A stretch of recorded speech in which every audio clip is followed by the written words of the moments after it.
What did you know? What did we know? Iraq may emerge as a democratic polity someday, but that's really not the question, Mr. President.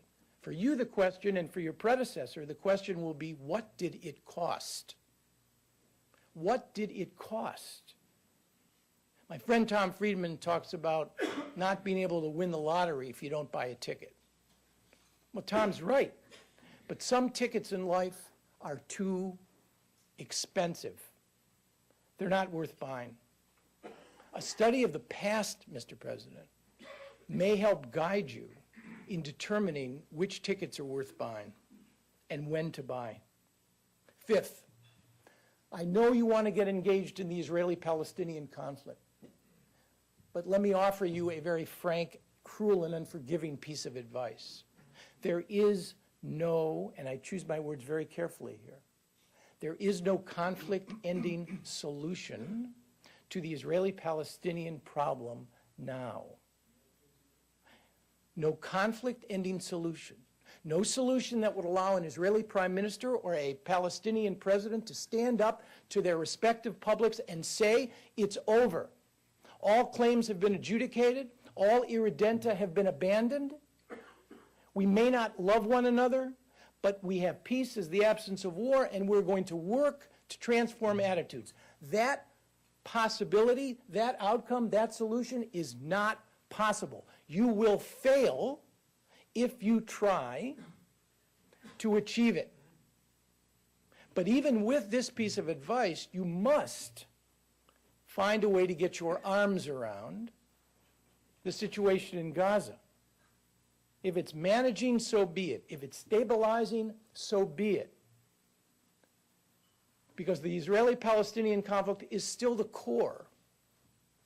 And hundreds of millions of people in that part of the world look to America's policies on this issue and draw conclusions, or look to Israeli policies on this issue and draw conclusions about America. That is not acceptable. That means humanitarian economic reconstruction on a massive scale. The Europeans and the Arabs can pay for it. You don't have to. But you need to take a role in organizing it. It means stabilizing a ceasefire which at one point or another over the next several years will probably come apart. But the longer you can finesse and postpone it, the better. It means working with the Egyptians and the Israelis to try to staunch the flow of weapons into the Gaza Strip. And ultimately, it means trying to empower Mahmoud Abbas, a good but weak man, with security training for his forces, economic assistance, and maybe, just maybe, trying to get him into a negotiation with the Israelis. That's about the best you're going to be able to do, even with the talented George Mitchell as the lead envoy. Because the problems that you face on this particular issue cannot be addressed right now. The Palestinian Humpty Dumpty has fallen off the wall, Mr. President, and cracked into two parts. The secular manifestation of Palestinian nationalism, represented by Fatah, and the religious manifestation represented by Hamas. Unless there is a measure of unity, and unity in this world, not unity according to a covenant, which is extreme in terms of its intentions with respect to the international community and with respect to the Israelis, you're never going to have a real peace process. Because whether it's the city of Cleveland or Washington, D.C., where I live and where you now live, a society is judged by its capacity to maintain a monopoly on the forces of violence within its society. You must control the guns in your society, or you're not a society. You'll never gain the respect of your constituents or your neighbors. And right now, there is no monopoly of force in Palestine. You have two armies, two ideologies, two governments, two negotiating positions.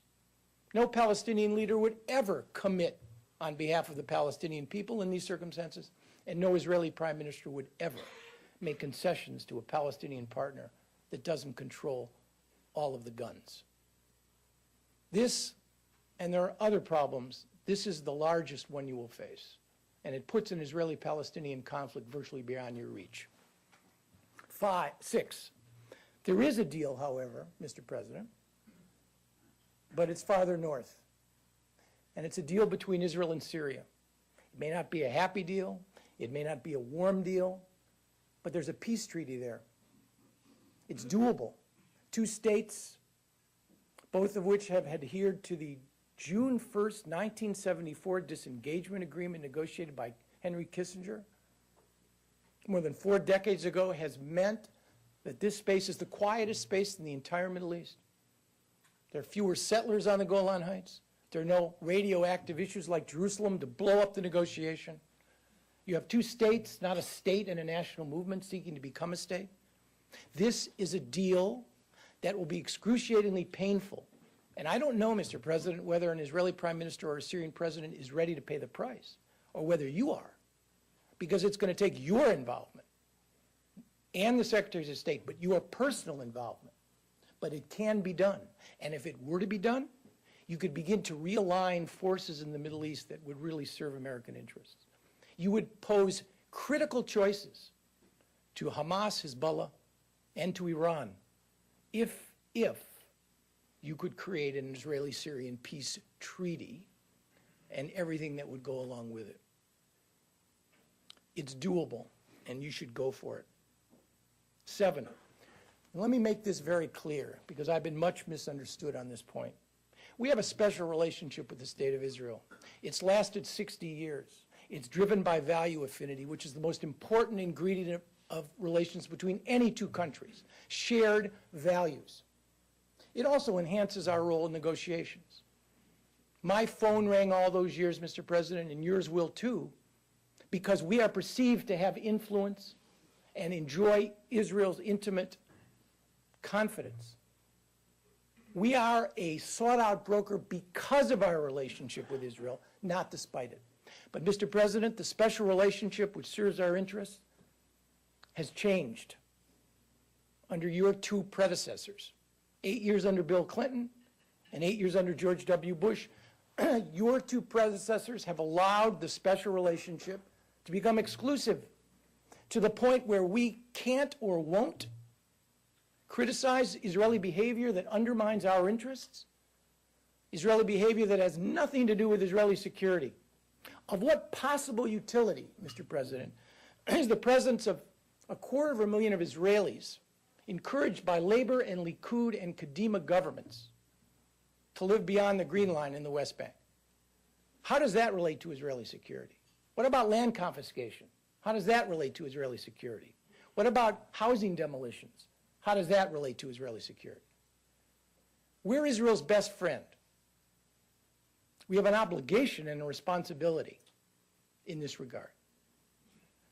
And also, Mr. President, you need to be much more critical in the way you look at proposals by bold Israeli prime ministers, because there's a cost to accepting an Israeli idea if it's not well thought through. And I'll give you an example, Mr. President. July 2000.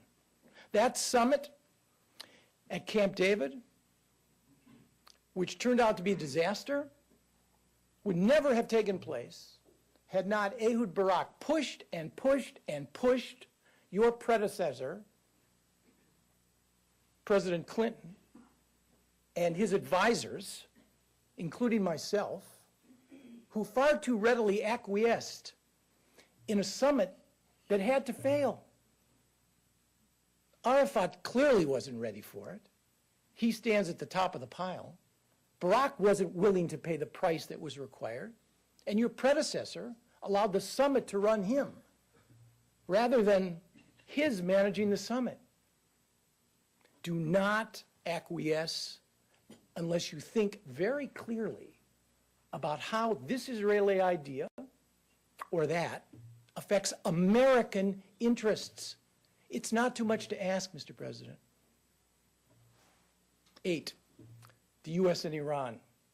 You will have to engage Iran, but don't let any of your advisors tell you they understand where this is going or what you have to do in order to deal with the Iranians.